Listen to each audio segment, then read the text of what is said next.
Like, I've done murals and pieces of work before where people have literally come up to me and been like, what is that? I don't like it. And I've been like, okay, interesting.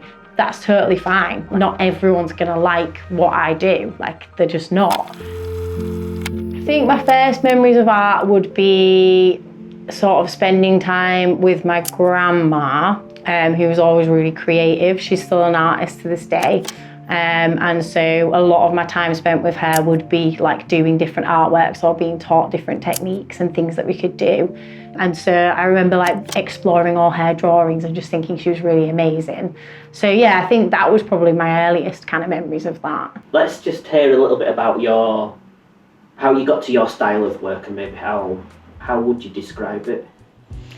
Oh my God, I feel like that's quite a hard question. I mean, it's definitely colourful, but I've always loved kind of graphic design and any colours and shapes, but like big, have always just really, yeah, I just love it. It gets me hyped. Like putting a few different colours together in a certain way, it gives me some kind of satisfaction and joy. The only bits of colour that we're so used to seeing are like billboards and advertisements and things like being put into our faces. I mean, in my eyes, why are buildings grey? Like, why don't we have more colour? Like, we have so much vivid and beautiful natural colours that we see in like nature, and yet our like built environments are just concrete slabs. Yeah, my work is generally speaking colourful and abstract, and it usually is in the public realm or like in a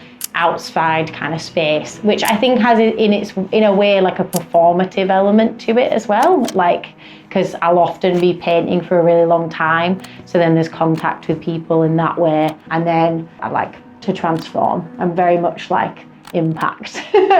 Impact is good, I like that. Like you could instantly like transform a place like through paint, and in quite an easy and quick manner. I can take this area or take something that was a very unnoticed bit of land or unnoticed building that's falling apart and actually suddenly draw attention to it and create like conversations from that.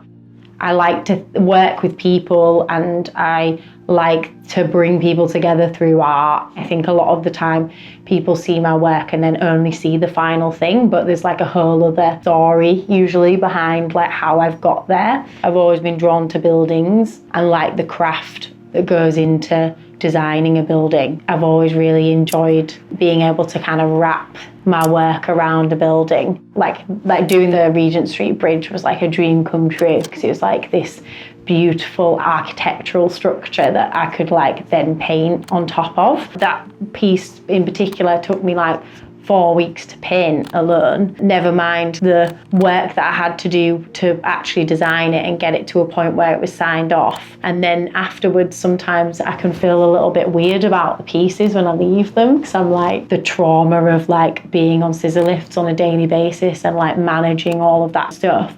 I can sometimes have a little bit of a weird relationship with the pieces afterwards, so I'm like, oh, I don't want to see that. It's just reminding me of a very intense time in my life. But also it was really nice for me because, like I said, Mabgate was a journey for me through my whole creative career. So as a place to be able to like leave my mark, it was really, really awesome. But it also feels like it's like special to that area, because if you don't walk to that end of town, you would never see it. Like, I'm pretty sure there's probably quite a lot of people who don't drive who've never seen that piece, and I love that it's like a little hidden discovery that you might find. I already feel like I'm living my dream life, if I'm honest. Like, I think if I can just stay in this, like having this nice flow of projects and like feeling good about my work and just making more and continuing to develop as an artist, really, like allowing myself that time and development.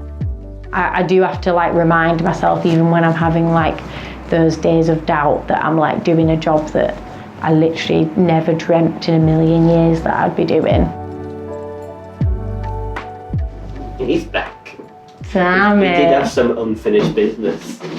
Yeah, I think that's it now. Of all the interruptions, that is not what I thought was going to happen. It's so funny.